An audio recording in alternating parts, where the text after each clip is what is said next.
estar aqui com vocês mais um sábado, né? E confesso que eu estava bem ansioso, porque está sendo muito bom, está sendo bem interessante, está agregando mais conhecimentos para nós, né? Então eu acredito que o Senhor vai nos dar essa graça de aprender um pouquinho mais sobre a hermenêutica. Então, como eu falei, nós vamos para a terceira aula sobre hermenêutica, né? E eu queria fazer um breve resumo do que nós aprendemos nas aulas passadas, né? E nós tivemos a participação do nosso nobre amigo Wellington Mafra, que infelizmente não pôde estar aqui, tinha um compromisso. E na primeira aula ele trouxe a introdução à interpretação na Bíblia, né? E hermenêutica nada mais é do que interpretação bíblica. Na segunda aula nós vimos a importância em saber interpretar a Bíblia com Jeremias, nosso caro amigo que foi o que idealizou, o que trouxe a ideia, e prontamente, tanto eu quanto o Wellington Mafra, vamos entrar nessa, aí está sendo uma benção. E a terceira e última aula a respeito de hermenêutica, eu quero falar um pouquinho sobre a hermenêutica bíblica cultural. Então, só fazendo um panorama bem rápido do que cada um falou, né? Na primeira aula ele trouxe à luz o significado da palavra hermenêutica, né? A origem dela, e como ela é aplicada nos dias de hoje. Também nos mostrou a importância de usarmos a inteligência artificial para nos beneficiar na interpretação bíblica. Mas também, né, com muito cuidado, ele mostrou: olha, vocês precisam cuidar para não transformar o seu devocional em algo enlatado ou engessado. Mas também não descartou a hipótese de usarmos as inteligências artificiais para poder conhecer mais a Jesus. E a gente tem relatos aqui de alguns irmãos que realmente estavam com algo muito especial no coração, porém naquele momento de urgência não tinha os caminhos certos, né? E foi através da inteligência artificial que o casal conseguiu ter a luz daquilo que precisava passar ao público que iria ouvir, e foi uma bênção, né? Deus usou a vida desse casal. Por quê? Porque usou com sabedoria a inteligência artificial, né? A importância de uma IA crente, né, irmãos? E também ele falou das ferramentas da hermenêutica como ferramentas de adoração, né? Porque nós precisamos entender a palavra, precisamos ter as nossas leituras diárias, mas chega um momento que você começa a se perguntar: pô, legal, estou sendo edificado, mas o que significa isso? E aí você começa a usar a hermenêutica como ferramentas para o seu devocional, né? E aí busca de uma forma, aí busca de outra, vai pesquisa em um livro, pesquisa com inteligência artificial, mas principalmente com traduções bíblicas, que ele trouxe a nós, né, a importância das traduções. Os mais velhos de igrejas vão concordar comigo que antigamente, para a gente fazer uma interpretação de texto, era quase ler uma Bíblia hebraica, né, de tão difícil que era, por conta das traduções muito formais, né? Hoje nós temos várias traduções que o texto se joga em nossos olhos e é fácil de entender. Mas antigamente tinha que pegar várias Bíblias, vários materiais, poxa, mas o que isso aqui está falando? E aí, para que você pudesse ter um bom devocional, realmente agora eu pude entender, né? Partindo para a segunda aula, complementando aquilo que o Wellington falou, o Jeremias ele tratou da importância em saber interpretar a Bíblia, né? E trouxe um vídeo muito interessante que foi notório no Brasil inteiro a respeito daquele pastor que usou a palavra do Senhor para fazer um ato pecaminoso. Se isso já estava no coração dele, não sei. Se não foi intencional também, não sei. Porém, ele interpretou a palavra do Senhor de forma errada. Nada mais do que adulterar com uma outra pessoa, né? Infelizmente. E o Jeremias trouxe a importância de fazermos uma boa de como fazermos uma interpretação correta, né? E de como não fazermos uma má interpretação, né? E há alguns dias atrás nós ouvimos o pastor Lipão nos trazendo uma mensagem a respeito dos falsos profetas. Esses caras, eles utilizam de má interpretação para se beneficiar, para benefício próprio. Porque pessoas com pouco conhecimento da palavra vão olhar para ele e vai dizer: tá, mas isso aqui acho que não está certo. Mas ele está usando a Bíblia, então está certo. Ou seja, usam de meias verdades para ludibriar o povo. Então, a interpretação, a hermenêutica nos traz essa oportunidade de não cairmos nas falácias de falsos profetas, nos enganos dos falsos profetas. E também ele falou quanto é importante nós estarmos aptos em conhecer a palavra. Porque na primeira aula você entendeu o que era hermenêutica, interpretação de texto. Na segunda aula você entendeu a importância de fazer uma boa interpretação. E agora na terceira aula você precisa aplicar isso. Então você precisa estar apto da palavra para que você possa usar uma boa interpretação para não incorrer nos erros de falsos profetas. E esse seria o meu objetivo: ver a importância da hermenêutica bíblica cultural baseada no milagre dos pães e peixes. Por que eu escolhi esse texto, esse milagre que eu acho um dos melhores, mais lindos que a Bíblia assim? Mas eu escolhi ele porque é o único milagre que está registrado nos 4 evangelhos. E para que eu possa falar um pouquinho sobre esse tema, eu quero trazer uma rápida introdução, né? A multiplicação dos pães e dos peixes é o único milagre registrado nos 4 evangelhos: Mateus, Marcos, Lucas e João, pois é um dos eventos mais significativos da vida, ministério de Jesus, onde cada evangelista oferece uma perspectiva diferente, baseada em cada cultura que estava inserido no momento. E, gente, vocês vão ver a importância de nós entendermos a cultura que estamos inseridos, né? Como eu já falei, hoje está muito fácil, hoje a gente tem muita informação. Mas imaginem como era difícil naquela época poder falar de Jesus na cultura que estavam inseridos, né? Vamos para a próxima. O que é hermenêutica bíblica cultural? A hermenêutica bíblica cultural é um campo de estudo que se dedica à interpretação e compreensão de fenômenos culturais, analisando mitos, símbolos, práticas sociais como rituais e costumes, podendo ver o significado dentro de um contexto cultural particular. E realmente na prática isso quer dizer, né? A hermenêutica cultural, isso já tem um cunho missionário. Quando nós falamos sobre hermenêutica cultural, ela já pende para o ministério das missões, do evangelismo. E eu quero dar um exemplo de uma situação que ocorreu com um certo missionário, Dom Richards. Ele escreveu o livro O Fator Melquisedeque, e é um livro voltado à missão transcultural, que é um livro que eu vou recomendar a vocês. É incrível assim. Ele foi até uma tribo indígena para pregar Jesus, e todos receberam de bom grado, e todo feliz, né? Acho que tá fácil o negócio.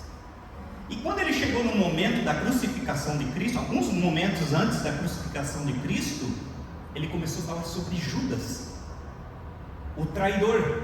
E quando ele começou a falar sobre isso, aquela tribo pularam de alegria, satisfeitas com o ato de Judas. Por quê? Porque um fato bem curioso naquela tribo, que eles valorizavam a traição aos seus inimigos. Então, quando eles ouviram que Judas traiu Jesus, opa, esse é o nosso Senhor, porque ele traiu o seu inimigo. E aí, agora, como é que faz para convencer ao contrário? Era a cultura deles. Com muito cuidado, com muita oração, com muita leitura da palavra, ele conseguiu inserir a cultura do reino, a cultura verdadeira, que o traidor, ele estava pecando, o traidor, ele estava levando o Salvador à morte. Mas até então, eles achavam que Judas era a pessoa certa para eles adorarem. Outro caso há vários casos de missões, né? Outro caso, um outro pastor missionário foi para uma outra tribo na África, e lá os cultos são gigantescos, né? Vocês conseguem ver nas redes sociais que os cultos são ao ar livre e gigantescos. E tinha uma ala que só tinha mulheres cantando e dançando. Só que o pastor não estava acostumado com a cultura. Ele olhou para elas e as mulheres estavam com vestidos de palha, eu acho que aqui para cima, com os seios aparentes. Ele ficou apavorado com aquilo. Está errado, isso aqui como na igreja, as mulheres com os seios de fora dançando. Não, eu vou dar um jeito, pastor, isso aqui está errado. Isso aqui é a nossa cultura, né? No outro dia ele deu um jeito de conseguir várias camisas. Irmãs, estão aqui, ó. Vocês na hora do culto, para adorar o Senhor, vocês precisam usar essas camisas aqui, tá bom? Tá bom. Beleza, chegou na hora do culto, ele todo satisfeito de trazer a palavra. Lá estavam as irmãs com seus vestidos, com a camisa que ele deu, mas cortada nos seios. Era a cultura deles. E não tinha nada a ver com sexualidade. Eu não sei, né? Foi uma história que eu li há muito tempo. Eu não lembro dos detalhes, mas creio que daquela forma eles achavam que estavam agradando a Deus. Então, mais uma vez, o pastor precisou trabalhar dentro da cultura do reino para explicar. Lá ele estava escandalizado com aquilo, porque vinha de uma cultura europeia. Mas para eles lá, era muito comum, né? Então não teria problema. E várias outras situações. Teve uma outra, para encerrar, né? Teve uma outra situação que o pastor, ele precisava pregar o evangelho em uma tribo indígena bem retirada, bem remota, e mais uma vez eles receberam a palavra, porém ele teve um culto que ele preparou a ceia, ele precisava preparar a ceia para dar para aquele povo. Tá, mas como é que eu vou fazer? Não tem vinho, eles não conhecem vinho, eles não conhecem pão. O que posso fazer? Ele foi lá, pegou um alimento que eles cultivavam, que era mandioca, e pegou água de coco, que era um fruto que tinha muito na região, apresentou, pregou sobre a ceia do Senhor, apresentou a mandioca e a água de coco, como se fosse o corpo e o sangue de Cristo, e eles entenderam dessa forma. Então esse é o objetivo da hermenêutica cultural, é você pegar a cultura e não trazer heresias a respeito de Cristo, mas trazer verdades. Como é que eu posso usar a cultura desse povo para poder pregar o evangelho da maneira certa? Aí aqui eu quero trazer um texto bíblico que eu gosto muito, eu já preguei muitas e muitas vezes esse texto. É um texto que está em 1 Pedro, capítulo 5, versículo 4. Os que estão mais próximos de mim já ouviram eu falar sobre isso, mas eu quero detalhar um pouco mais a respeito. 1 Pedro, capítulo 5, versículo 4. Revista Almeida Revista Atualizada. Ora, logo que o Supremo Pastor se manifestar, recebereis a imarcessível coroa de glória. Essa foi a primeira leitura que eu fiz quando eu estava preparando o meu sermão. E eu disse, o que é imarcessível? Eu não fazia ideia do que era. Deve ser uma coisa muito boa, então vamos buscar, e fui buscar em outras versões. Antigamente não tinha as últimas aqui, né? Eu fui buscando em livros. Na ARG falava o seguinte: e quando aparecer o sumo pastor, alcançareis a incorruptível coroa de glória. Opa, peraí, já melhorou. Incorruptível é algo que não se corrompe, né? Ela permanece. Mas eu queria entender um pouco mais. Quando se manifestar o Supremo Pastor, vocês receberão a imperecível coroa de glória. Nossa, a minha cabeça está pensando várias coisas. Ela não vai perecer, ela nunca vai se acabar. E aí de repente fui buscando mais informações e o quarto texto diz: e quando o grande pastor aparecer, vocês receberão a coroa de glória que nunca perde o seu brilho. Então é isso que significa imarcessível? Mas eu queria mais. E eu fui para o último texto que diz: e quando vier o grande pastor, vocês receberão uma coroa de glória sem fim. Coisa incrível, né? Mas ainda tem mais, tá? Isso está fácil para nós. Pega a Bíblia, né? Mas há uma questão cultural atrás desse texto. E eu quero ver se eu consigo explicar para vocês. Vamos ver se eu coloquei aqui.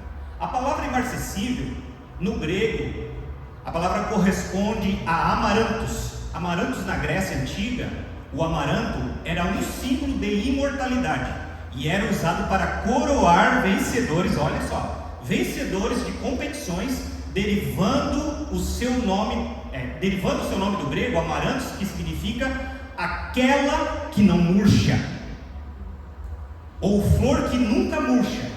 Essa conotação de imortalidade, a resistência ao tempo, era atribuída à flor devido à sua capacidade de se manter com suas cores vibrantes por muito tempo, mesmo após a colheita. E aí vocês perceberam a importância de conhecermos o texto que realmente ele quer falar. Então, na verdade, tudo isso contribui para explicar imarcessível, mas a palavra imarcessível, ela significa que não pode murchar. E por que Pedro usou essa frase, essa palavra? Ele estava num contexto greco-romano e ele precisava falar da recompensa de Cristo para aquele povo. E ele olhou para as competições. Peraí, deixa eu ver, vou tentar assimilar. Esses caras, eles correm por uma coroa imarcessível, uma coroa feita por uma planta chamada amarantos, que vai ser cortada, ela pode durar 1 mês, 2, 3, mas vai chegar um momento, ela vai murchar. Mas nós não, nós corremos atrás de uma coroa imarcessível, ou seja, que nunca se acabará, não terá fim, que não pode murchar. Hermenêutica cultural. Era isso, exatamente isso que o apóstolo Pedro pegou a cultura do momento e trouxe uma verdade das Escrituras para poder pregar para aquele povo. Isso é lindo, irmãos, quando nós conhecemos realmente o contexto do que a palavra do Senhor quer falar, quer nos trazer, a nossa mente muda totalmente. Provavelmente vocês já viram algo desse tipo, tá? É uma planta bem comum, uns conhecem como crisântemo, né? Outros como crista de galo, tem uma outra que é parecida com a crista, não sei se é exatamente essa, mas essa planta, depois de cortada, ela pode deixar por várias semanas e ela não murcha, ela continua. Como isso é interessante, né? Vamos para o próximo tópico: hermenêutica cultural nos 4 evangelhos. Então nós vamos tentar falar um pouquinho sobre a hermenêutica cultural na visão de cada escritor. Tem muito inserido isso nos evangelhos, a cultura do povo, né? Então eu vou tentar descrever um pouquinho a visão de cada um. E aqui eu faço uma pergunta para vocês: por que 4 evangelhos? Por que 4 evangelhos? Por que não apenas um evangelho? E nesse momento eu queria fazer uma dinâmica bem rápida, tá? Eu quero escolher algumas pessoas. Deixa eu ver a minha ali, tá? João, poderia vir à minha esquerda? Senta lá. Otávio, Caminho, poderia sentar lá, por favor? Bruno, consegue sentar no banquinho da consciência? Todos estão no grupo, né? Todos estão no grupo? Tá. Então, o que eu preciso que vocês façam? Prestem atenção no que eu estou falando, tá? Vou falar aqui mais ou menos uns 30 segundos. Você vai bater uma foto minha, você vai bater uma foto minha, você, e todos vão postar lá no grupo. Depois, cada um de vocês, por 1 minuto, vocês vão tentar descrever o que vocês ouviram e viram, tá? Com detalhes. Não, fala. Não é nada escrito, é o que tu viu, né? É como se você fosse um pregador pregando para uma multidão e você vai tentar explicar Jesus, no teu ponto de vista, beleza? Então, podem fazer isso. Então, a ideia da hermenêutica nos 4 evangelhos é justamente tentar trazer a informação necessária de cada evangelista. Beleza? Bateram a foto? Beleza. Então, quem vai ser o primeiro? Pode ser Elias. Vem cá, aqui na frente. A ideia, já sabe, eu entendeu a pegada, né? Tá, eu vi o nosso querido evangelista de frente, o Fernando Mira, tá usando óculos, falando pra multidão aqui, explicando sobre a importância da hermenêutica cultural. Entendi sobre o texto de 1 Pedro, que eles usavam uma flor que era muito bonita e que era feita uma coroa com ela, então ela não puxava por muito tempo. Acho que é isso, beleza? João, vai ser. Então, na minha vista ali, eu vi o Fernando estava segurando o controle ali para passar os slides, da mesma forma que estava explicando para o pessoal. Só que eu não tinha visto o pessoal que ele estava explicando. Eu só vi a lateral dele, que estava segurando, e também o barril aqui do shift. Isso aí, tá bem. Então, do meu ponto de vista, eu estava vendo um cara despojado, roupas bem tênis, camiseta, calça jeans, num lugar também muito colorido. Então, provavelmente, ele está também com o artifício aqui do bujão aqui, então ele estava com pessoas jovens, né, pessoas mais descoladas, então, e estava de lado, estava de perfil, microfone, passador de slide, então, claramente, é um evangelista contemporâneo para o pessoal jovem. Bom, eu vi o Fernando Costa, então não consegui enxergar se ele tinha algum acessório no rosto, ou um microfone, qualquer outra coisa do tipo, mas de Costa eu consegui perceber que ele estava falando para uma multidão, cerca de 15, 20 pessoas. Nesse ângulo eu não conseguia ouvir muito bem o que ele falava, se não fosse talvez o microfone, não conseguiria ouvir direito o que ele estava falando ali, mas ele estava com uma camiseta preta, calça jeans, não conseguia ver os botões que ele estava usando, se ele estava usando um calçado ou alguma coisa do tipo. Isso aí. Beleza, gente. Tá bom? Esses pegadores quase convenceram, ó. É isso aí, gente. Aí vocês me perguntam, por que 4 evangelhos e não 1? E justamente por conta do ponto de vista de cada um. Nós vamos ver que os evangelhos foram escritos por Mateus, Marcos, Lucas e João, mas os únicos que estavam presentes com Jesus eram Mateus e João. Os outros eram discípulos, amanuenses, escribas, acompanharam de apóstolos que estavam com Jesus. Ou seja, Mateus ele descreveu o que realmente ele viu. Ele viu Jesus falando, ele observou, ele viu os milagres de Jesus. Ele dormiu ao lado de Jesus, ele orou ao lado de Jesus. João a mesma coisa, João teve uma oportunidade como ninguém outro, deitou no peito de Jesus. Era conhecido como o discípulo amado, ele mesmo fala, né? Fraca humildade dele. Não, já tinha um aí que era o amado, e ele mesmo falando dele, né? Então ele deitou no peito de Jesus, ele era íntimo de Jesus. Já Marcos, ele era um pouquinho rebelde. O apóstolo Paulo queria bater nele, né? Mas depois o Senhor transformou a vida de Marcos Paulo e ele foi um dos escritores dos evangelhos. Lucas era um cara extremamente inteligente, depois eu vou falar um pouquinho dele. E ele ele buscou informações precisas a respeito de Jesus. Mas cada um tem o seu ponto de vista, né? Você me viu de frente, né? De óculos, falou alguns detalhes a respeito do que eu comentei. O João me viu à minha esquerda, falou do meu lado esquerdo, que eu estava segurando alguma coisa na mão. Assim o Tavinho com a perspectiva dele e o Bruno com a perspectiva dele. E foi isso que aconteceu naqueles dias. Cada um teve uma perspectiva. Porque nós assistimos o The Chosen, veio a Mateus escrevendo tudo. Não vou dizer que não seja verdade, mas pode ser que não. Como é que o cara vai ficar anotando todas as coisas com uma multidão, vamos dar um exemplo depois, uma multidão de 5 mil homens, fora homens e mulheres e crianças? Não, mas tenho que anotar aqui antes. Era comum ter escribas para acompanhar os seus mestres, os amanuenses, né? Mas talvez nesse momento não. Então era mesmo graça de Deus que o Espírito Santo viesse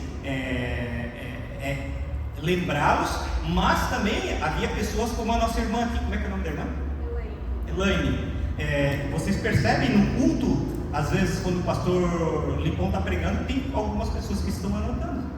Talvez no meio daquela multidão tinha algumas pessoas anotando.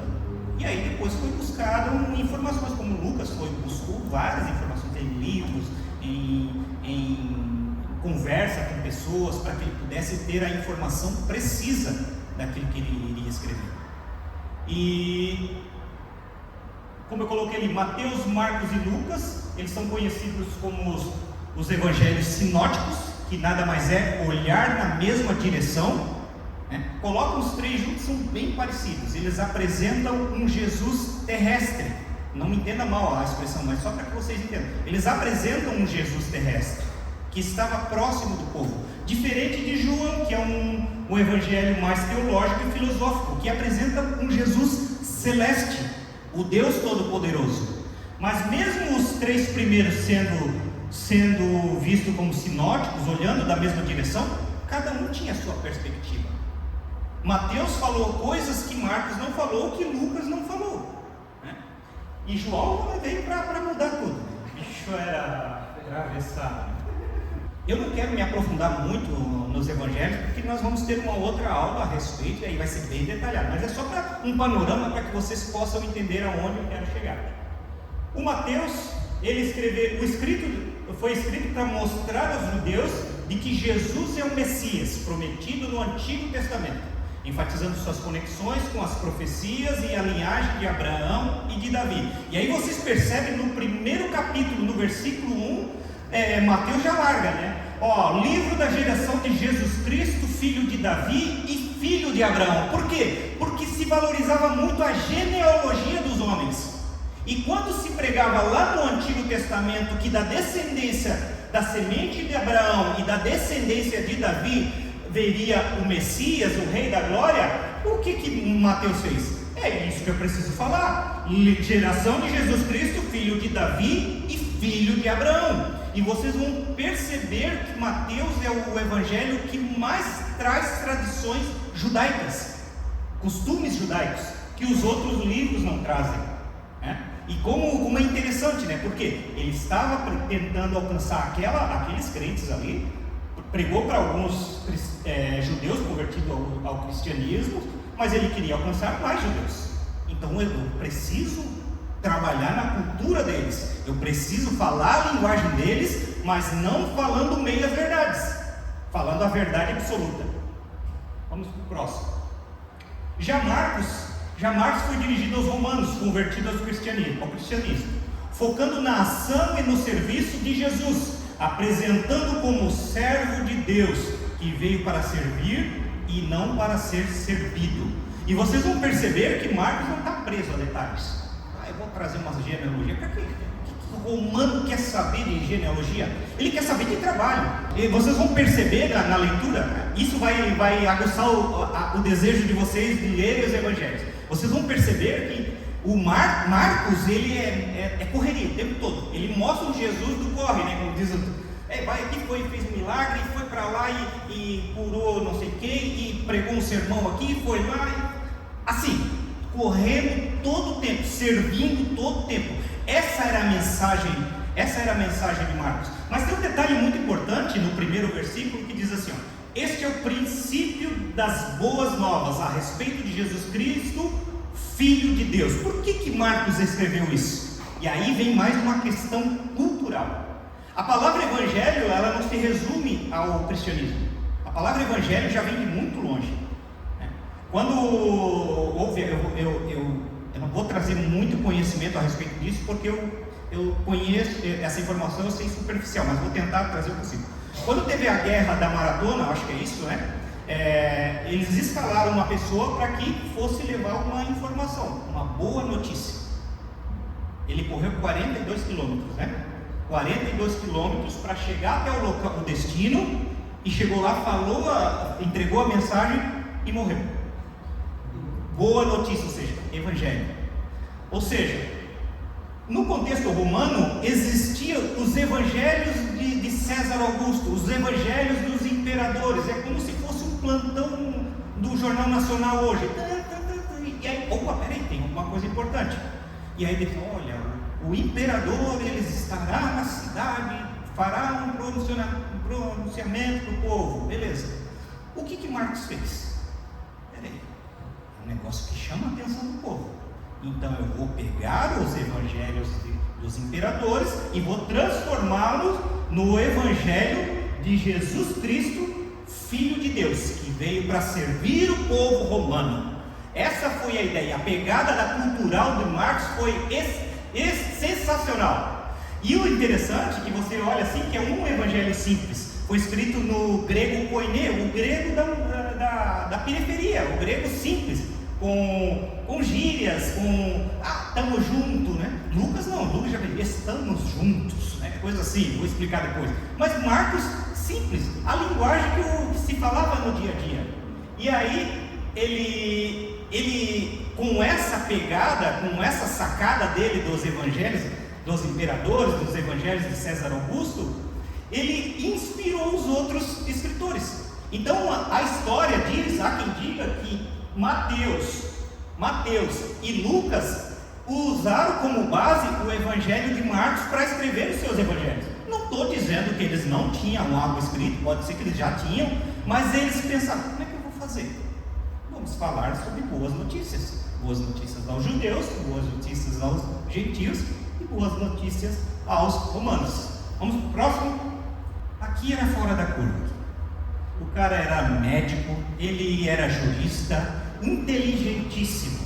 E ele escreve para uma outra classe de cristãos, os gregos da alta classe. Você vai perceber, eu não marquei o texto ali, eu marquei um outro texto só para vocês entenderem o que eu quero falar. No início do Evangelho de Lucas, ele fala assim: escrevo-te aqui, ó excelentíssimo Teófilo. Ou seja, é uma autoridade entre os gregos, mas ele usa uma linguagem diferente, uma linguagem clássica, né? Diferente do Marcos, que fala o grego koiné.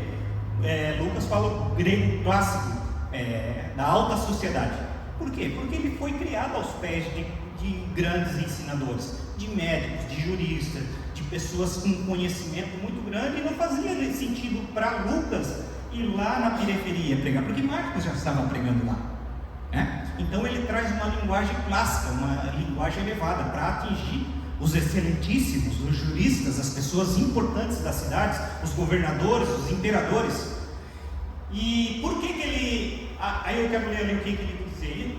Lucas foi escrito para os gregos com o objetivo de mostrar a universalidade da salvação em Cristo e a misericórdia de Deus para com todos. Lucas apresenta Jesus como o Filho de Deus, homem perfeito, mostrando-o através da sua humanidade e compaixão. Só voltando a algo que eu acredito que passou batido, Mateus ele apresentou Jesus como o Rei, o Messias, né? Essa foi a intenção dele. Marcos teve a intenção de mostrar Jesus como o servo sofredor, o servo proativo, o servo que estava para servir e não servir. Já Lucas, ele veio com a intenção de mostrar o homem, Jesus como o homem perfeito. Por quê? E aí, olhando para esse texto do apóstolo Paulo, que diz assim: porque os judeus pedem sinal, e os gregos buscam sabedoria, mas nós pregamos a Cristo crucificado, que é escândalo para os judeus e loucuras para os gregos. Por que eu trouxe esse texto? Porque era muito comum no meio da medicina, os estudiosos, os professores, as pessoas que estavam envolvidas, ia pegar uma pessoa lá, vamos imaginar, eu preciso de conhecimento. E como fazer isso? Vamos pegar cobaias para ter conhecimentos.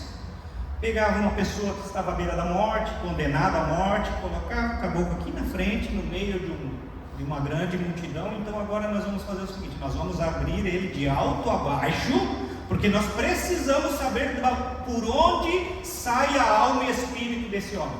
Olhando para nós, isso é loucura. Que loucura! Mas você imagina, vocês imaginam há 2000 anos atrás como eles estavam além do tempo deles, porque eles queriam entender em que local do corpo está a alma e está o espírito. Não, vamos abrir alguém aqui. Abriam de alto a baixo e deixavam aquela pessoa agonizando até a morte, todos visualizando aquilo para ver. Por tal lugar não tinha como ver, mas era uma boa pegada, vamos dizer dessa forma, né? A intenção era boa, mesmo que alguém sofria, né? Então, por isso que o apóstolo Paulo diz que os gregos buscam sabedoria, e Lucas veio nessa pegada de muita sabedoria, e ele larga essa já no início: olha, eu busquei, eu pesquisei, eu não vim assim aleatoriamente falar de um Jesus qualquer. Esse realmente é o Cristo, o homem perfeito que vocês esperam. Vocês conseguem ver nas esculturas greco-romanas homens musculosos, que não é o meu caso, né? Todos nus e com detalhes do seu corpo, né? Por quê? Porque eles admiravam o corpo dos gregos, eles admiravam o homem perfeito. E o apóstolo Paulo, em uma das situações, me ajudem, eu não vou lembrar o texto agora, ele está no Areópago, em meio a milhares de deuses, e ele está lá andando. O fator Melquisedeque fala sobre isso. Eu vou indicar para vocês não falam sobre isso. Está lá, como quem não quer nada, Deus, Diana, né? A Rosinha, não sei se é Rosinha, egípcios, esquece. As Zeus, não sei o que lá, e de repente aparece lá: ao Deus desconhecido, e não tinha nome. E aí, mais uma vez, entra a cultura no negócio. Paulo pega aquela estátua, vocês têm todos esses deuses, mas o Deus que eu estou pregando é exatamente esse aqui. E aí, quando vocês, não vou falar, quando vocês comprarem o Fator Melquisedeque, lá vai estar detalhada a história a respeito que permeia essa situação, né? Então é por isso que ele veio com essa linguagem mais polida, né? Já João, ele veio para bagunçar a nossa cabeça. Ele escreve o seu evangelho após o primeiro século, que estava tendo uma questão, muita gente já tinha se convertido, e aí vem os falsos profetas e começa a trazer falsas informações. O evangelho de João foi dirigido aos cristãos já convertidos, com o propósito de fortalecer a fé deles e combater as primeiras heresias, como o gnosticismo, que negava a divindade de Jesus. E João teve como principal missão apresentar Jesus como sendo o Filho de Deus. E o propósito de Deus, portanto, ele é apresentado sem genealogia, pois não tem início e nem fim. E aí o primeiro capítulo, o versículo diz assim: no princípio era aquele que é a palavra, e estava com Deus, e era Deus. Ele era Deus. Ele não tinha início e não tinha fim. Ele vive por toda a eternidade. Esse foi o objetivo: derrubar a mensagem dos falsos profetas gnósticos e apresentar Jesus como verdadeiro Deus. Isso é muito incrível, né? Pensando numa hermenêutica cultural, isso é muito interessante, né, irmãos? Vamos para a próxima. Milagre dos pães e peixes. Aqui nós vamos entrar no texto que, como eu falei para vocês, foi registrado. Eu queria que vocês abrissem as suas Bíblias, seus aplicativos. Eu coloquei o primeiro aqui e depois nós vamos ler. E aí, como o texto é longo, então eu não quero trazer muitos detalhes. Vai ser um resumo, mas vai dar para que vocês entendam. Então, lá na Mateus capítulo 14, versículo 13 em diante, Marcos capítulo 30, qual é a versão? NTLH, para a gente falar todos a mesma linguagem. Mateus capítulo 14, Marcos capítulo 6, Lucas capítulo 9 e João capítulo 6, versículo 1. Todos encontraram? Vamos lá. São o mesmo milagre, porém com perspectivas diferentes. Você imagina, vamos imaginar que Mateus estava aqui vendo pela multidão, né, e Jesus na situação, vocês vão entender o texto. E aqui, João do lado de lá, outro do lado de lá, cada um ouviu uma coisa, talvez nem ouviu muito, né? No caso não tinha microfone, talvez nem ouviu muito. Então, Mateus diz assim: ao saber que havia acontecido, Jesus saiu dali num barco e foi sozinho para um lugar deserto. Mateus capítulo 13. Vocês percebem o detalhe que vocês não vão ver nos outros? Mateus, ele fala que Jesus saiu dali num barco e foi sozinho. Marquem essa palavra, era para ter grifado e eu esqueci. Marcos capítulo 6, versículo 31. Eu vou ler o versículo 30 para dar o contexto, né? Os apóstolos voltaram a Jesus. Os apóstolos voltaram a Jesus e tudo que tinham feito e ensinado, falaram de tudo que tinham feito e ensinado. E aí o texto diz ali: e havia ali tanta gente chegando, saindo, que Jesus e os apóstolos não tinham tempo nem para comer. Questão, a correria, como Marcos, eu falei sobre Marcos, né? Eles não tinham tempo, serviço o tempo em toda hora, né? Não tinham tempo nem para comer. Então ele disse: venham, vamos sozinhos, olha só, vamos sozinhos para um lugar deserto, a fim de descansarmos um pouco. Aqui Marcos já disse que Jesus não estava sozinho, eles estavam juntos, né? Está contrariando Mateus, Marcos, quem que está mentindo nessa história aí? Não, é ponto de vista. O terceiro, desculpa, Marcos não estava lá, mas o que ele ouviu, porque só para um outro detalhe, provavelmente Marcos escreveu aquilo que Pedro foi passando para ele. Então Pedro era doido, né? Queria cortar a orelha, corria para lá, negava Jesus. Correria. Então, às vezes, nessa correria, acabou passando alguma informação. E um outro detalhe importante, que o Evangelho de Marcos, irmãos, foi escrito em média de 45 a 55 depois de Cristo. Poxa, 10 anos ali, mas é quase preciso isso, tá? baseando-se na história, é quase precisa essa informação. Mas do 45 a 55 do nascimento de Jesus. Então, como Jesus morreu com 33 anos, ele uns 10 a 15 anos mais ou menos escrito depois do primeiro evangelho. Imagina, se não tinha algo anotado, só o Espírito Santo para nos fazer lembrar. Então, muitas das vezes fugiam alguns detalhes. Então vamos para Lucas. Os apóstolos voltaram e contaram a Jesus tudo o que havia feito. Então ele os levou consigo e foram sozinhos para o povoado de Betsaida. E aí um outro detalhe. Eles falaram que foi para um lugar deserto sozinho. Mateus falou que Jesus foi para um lugar deserto sozinho. Marcos falou que foram todos para um lugar deserto sozinho. Mas Lucas trouxe um detalhe. Foram todos sozinhos para Betsaida. E lá em João vocês vão entender o porquê que Lucas falou de Betsaida. Tá? Então é um detalhe que os outros não tinham. Ponto de vistas, né? E às vezes, como a gente está muito distante daquela época, talvez a gente perde alguns detalhes culturais. Mas isso aqui, irmãos, é um panorama para que vocês possam praticar lá na sua Bíblia. E, poxa, o Fernando falou daquela forma, mas vamos tentar se aprofundar um pouco mais. Então esse aqui é o caminho, tá? Esse é o caminho para que vocês possam chegar aos objetivos. E vamos para o último. Depois disso, Jesus atravessou o lago da Galileia, que também era chamado de Tiberíades. Eu não coloquei o outro ali. Deixa eu ver. Uma grande multidão o seguia, porque tinham visto os milagres que Jesus tinha feito, curando os doentes.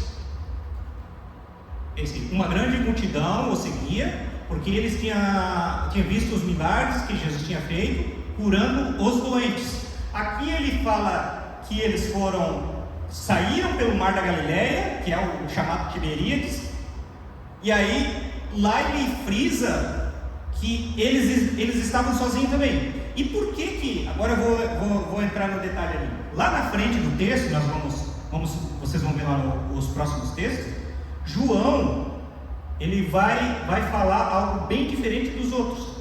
Que quando vem a necessidade de alimentar o povo, ele pergunta a Felipe. Vou deixar para depois, não vai perder a graça, tá? Vamos para os próximos versículos. Eu não coloquei os outros aqui, porque senão ia ficar mais extenso. Então, boa a tua pergunta. O Tavinho, ele fala que Mateus fala de 2 momentos de multiplicação. A primeira multiplicação, que foi essa que nós vimos, e a segunda multiplicação. Algumas diferenças sobre as multiplicações.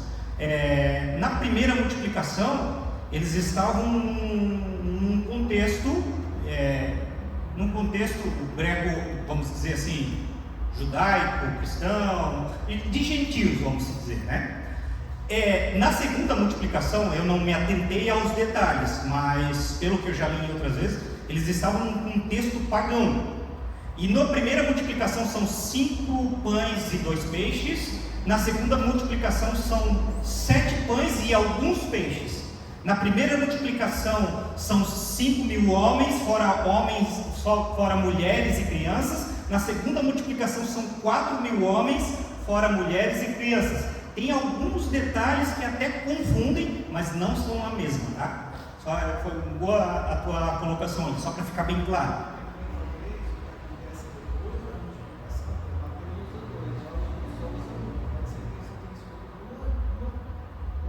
Isso. Diferentes momentos, são diferentes, são atitudes diferentes de Jesus. E justamente pela questão da cultura, né? Talvez era importante fazer um outro momento como aquele, porque como eu falei, aquele texto que eu usei de 1 Pedro, eu já preguei várias vezes aquele texto. A palavra se renova a cada manhã. Talvez Jesus pregou, curou, vamos multiplicar. O outro detalhe é que naquele momento as pessoas estavam já fazia 3 dias com Jesus e os apóstolos. Aqui foi uma tarde apenas, né? Cada um trouxe uma informação, mas todos perceberam o que Jesus estava fazendo. E o detalhe que João traz, que os outros não trazem, é que era próximo da Páscoa. Na região que é o Mar da Galileia, que era do Mar da Galileia, próximo de Betsaida, era caminho para Jerusalém. Então, como estava próximo da Páscoa, a maioria dos judeus subiam para ir a Jerusalém. As cidades circunvizinhas não tinha gente, tanta gente, vamos considerar 20 mil pessoas, porque a Bíblia apresenta 5 mil homens. Vamos colocar desses 5 mil homens, 3 mil homens tinham família. Vamos considerar que já quase dobramos, mais as crianças. Se hoje em dia a minha família já somos em 5, então naquela época não baixava de 3, né? Isso era de 15 a 20 mil pessoas que estavam ali. E as cidades eram pequenas, não tinha tanta gente. Então, como eles estavam vindo para a festa da Páscoa, que é um detalhe que João traz, eles puderam se aglomerar. Opa, Jesus está lá, vamos para lá. E aí Jesus pega o Mar da Galileia, olha só o detalhe, o Mar da Galileia, e vai para Betsaida, como o Lucas falou. Um complementa o outro, vocês percebem? Entra no Mar da Galileia, vai para Betsaida. Mar de Tiberíades, ele é mais ou menos 22 quilômetros de comprimento por 11 de altura, 11 de largura. Jesus, eu não sei em que ponto do Mar da Galileia ele entra no barco e sobe para Betsaida. As pessoas, sabendo que Jesus estava por ali, começaram a correr ao redor até chegar no ponto esperado. É mais ou menos lá que vai parar, tá bom? Aqui, ó. Já é caminho para a gente, depois da festa da Páscoa, então chegaram lá. Quando Jesus chegou lá, estavam todos lá. E Jesus se compadeceu, como o texto diz, compadeceu daquelas pessoas. Curou, alimentou, fez milagres, pregou a palavra. Vamos dar continuidade. Mandem essa gente embora, porque eles podem ir aos povoados, sítios que ficam por dentro, por perto daqui, e lá encontrarão o que comer e onde ficar. Pois este lugar é deserto, mas Jesus respondeu: deem vocês o mesmo comida a eles. E aí João vem com uma pegada totalmente diferente, tá? Que isso aqui mata a charada do contexto todo do milagre. A Páscoa, a festa dos principais judeus, estava perto. Jesus olhou em volta de si, já não foi os discípulos, tá? Já foi Jesus. Jesus olhou em volta de si e viu uma grande multidão que estava chegando dele. Então disse a Filipe, e aí que entra a questão de Betsaida, tá? Onde vamos comprar comida para toda essa gente? Palavras de Jesus. Ele sabia muito bem o que ia fazer, mas disse isso para ver qual seria a resposta de Filipe. Filipe respondeu: para cada pessoa poder receber um pouco de pão, nós precisamos gastar mais de 200 moedas de prata. Os outros evangelhos, 3 evangelhos, mostram que os discípulos abordam Jesus dizendo: ó, Senhor, despedir esse povo aí, porque eles não vão ter o que comer, já está anoitecendo, o lugar é deserto, né? E mesmo vendo tantos milagres que Jesus tinha feito anteriormente, eles estavam duvidando do poder de Cristo. Não, despede esse povo, eles vão para as cidades circunvizinhas e procurem. Já João já mostra uma outra perspectiva de Jesus questionando os discípulos: Filipe, o que nós vamos fazer? Mas ele sabia o que realmente ia fazer. Por que ele pergunta para Filipe? Porque Filipe e alguns outros, acho que André, eram naturais de Betsaida e conheciam exatamente como era a cidade, né? Mas ele sabia a resposta de Filipe, que não vamos seguir, a gente precisa de 200 moedas para alimentar todo esse povo, né? E aí, discorrendo o texto, agora para finalizar, gente, eles apresentam: está aqui um menino que tem 5 pães de cevada e 2 peixinhos. E André diz: mas o que é isso para tanta gente? Jesus diz: digam a todos para que se sentem no chão. Então todos se sentaram. E aí eu quero encerrar esse texto para não se estender e falar apenas desse detalhe. Mateus, ele faz uma demonstração a respeito do partir do pão, justamente para trazer à memória dos judeus a questão da alimentação do povo no caminho para o Egito. Que todos os dias o Senhor tinha o pão para eles, e que não era para eles. Era exatamente essa pegada de Mateus. Marcos, ele mostra com muita agilidade os discípulos tentando trazer uma solução, mas justamente para demonstrar àquele povo a questão do serviço, né? Lucas, ele traz alguns detalhes, mas a ideia dele é apresentar que Jesus é perfeito e ele está no controle de todas as coisas. Já João, ele traz uma pegada diferente. Ele fala para experimentar o povo, e ele traz um detalhe, que fala que era 5 pães de cevada, que não é o pão francês que a gente come, não é o pão que a gente come, era pão dos pobres. O pão de cevada era como se fosse uma bolacha, que era feito com cevada mesmo, que era um alimento para animais. E eles faziam, como era escasso, eles faziam pão com aquilo. Então ele deixa bem claro: era um pão de cevada de 2 peixinhos. Ele não pensa que era uma traíra, ou um bate-lato, um robalo, era como se fossem sardinhas defumadas. Então ele tem apenas 5 pães de cevadas e 2 peixinhos defumados. Mas o que é isso para tanta multidão? E aí Jesus pede os pães, apresenta diante do Senhor, e o milagre acontece. E o interessante disso, agora para fecharmos, é que antes de entregar, ele agradece. E isso é muito importante no contexto de todos os milagres: o agradecimento. Mas um detalhe que eu quero trazer sobre João, os sinónimos de João, é que os 3 primeiros eles usam a situação e usam a palavra milagre. João usa a palavra sinal. Por que ele usa a palavra sinal? Justamente para apresentar que aquilo era um sinal que haveria de vir. O Deus Todo-Poderoso, né? Falando sobre Jesus. Quando você, não sei se todos viram lá no grupo, eu fiz um vídeo, postei lá no grupo, e iríamos ter o nosso encontro. Aquilo foi um sinal que haveria de acontecer aqui.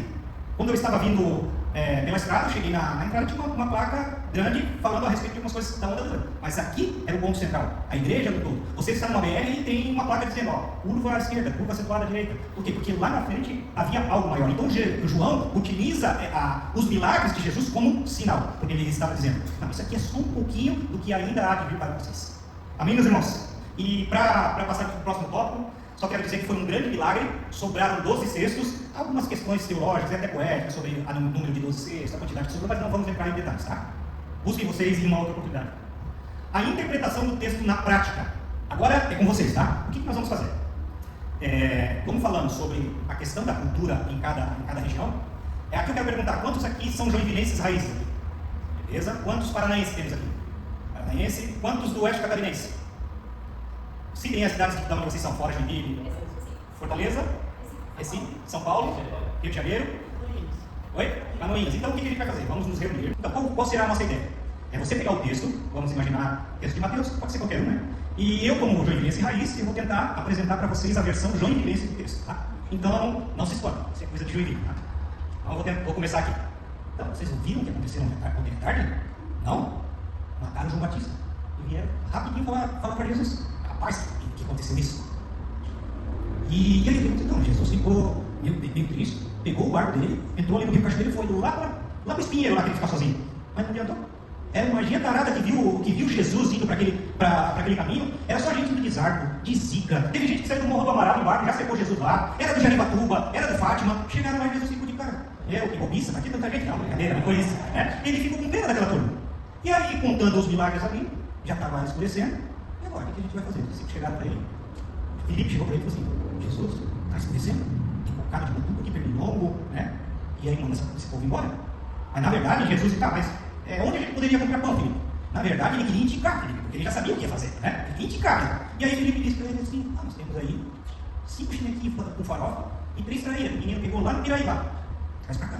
Jesus multiplicou, levantou do alto e todos comeram, ficaram de barriga cheia, ainda sobrou 12 pacotes, sabe aqueles pacotes assim de pão assim, ó? 12 daquele de chineque de farofa, de creme, chineque de banana, e todos ficaram satisfeitos. É isso aí, gente, é mais ou menos isso que vocês precisam fazer, tá bom? Então vocês vão se reunir aí agora. A gente quer passar o evangelho meio estilo paranaense, então vamos ver se a gente consegue passar para vocês alguma coisa.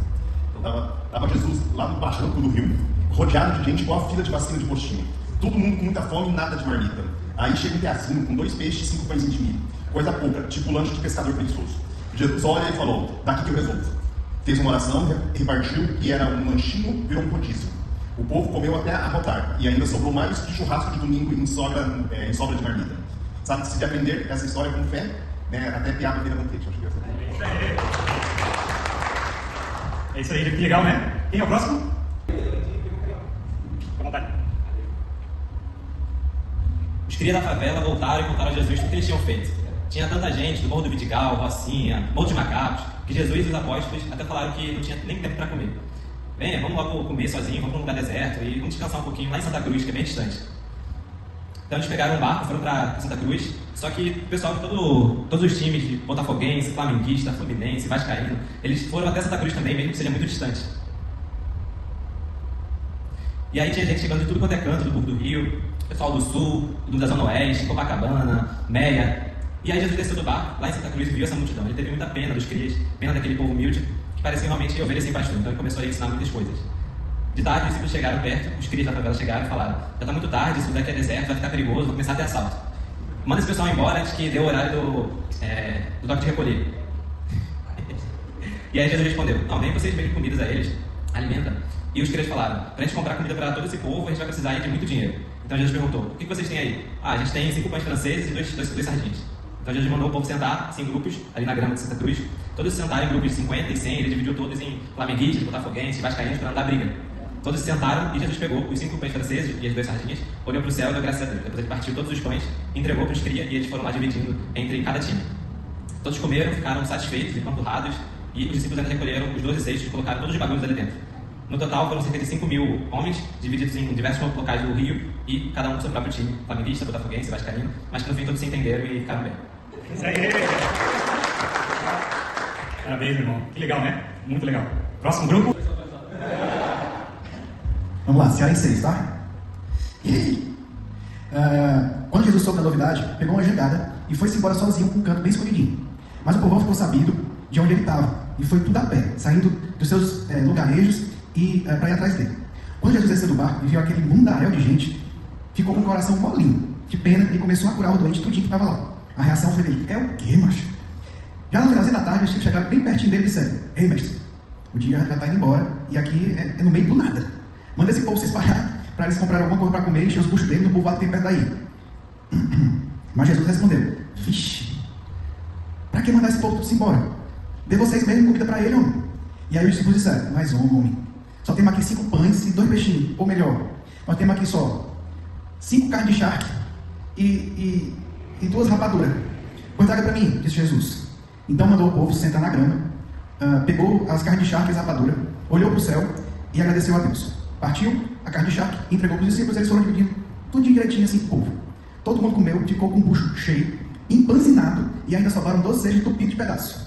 E os que comeram eram mais ou menos 5.000 cabras, sem contar com as mulheres e as crianças. Isso aí, gente. Muito bom, né? Como é que pode, né? De um texto tão simples a gente traz uma riqueza de informações, né? Eu fico muito feliz do resultado de tudo isso, de ouvir vocês, né? Ouvir a versão de vocês do milagre, e espero que tenha sido um tempo especial. Se prepare que tem muita coisa boa, né? Isso é só o começo. É uma alegria poder ter vocês aqui. Quero encorajá-los a trazer mais pessoas, tá? Para que possam compartilhar isso. Vai ser um tempo muito especial para nós, para a nossa igreja, para o nosso conhecimento e também poder aplicar isso. Tá? Dia após dia nós vamos aprendendo cada vez mais, para não guardarmos só para nós podermos fazer o papel que nos foi dado, que é pregar o Evangelho. Amém, gente? Por último, eu só quero dar a última referência, né? A recomendação do material, o Fator Melquisedeque, o testemunho de Deus nas Escrituras por todo mundo, escrito por Dom Richard, acho que é Vida Nova, se não me engano. Tem no Amazon, tem nas livrarias da cidade, e recomendo, um livro muito bom. Amém, gente?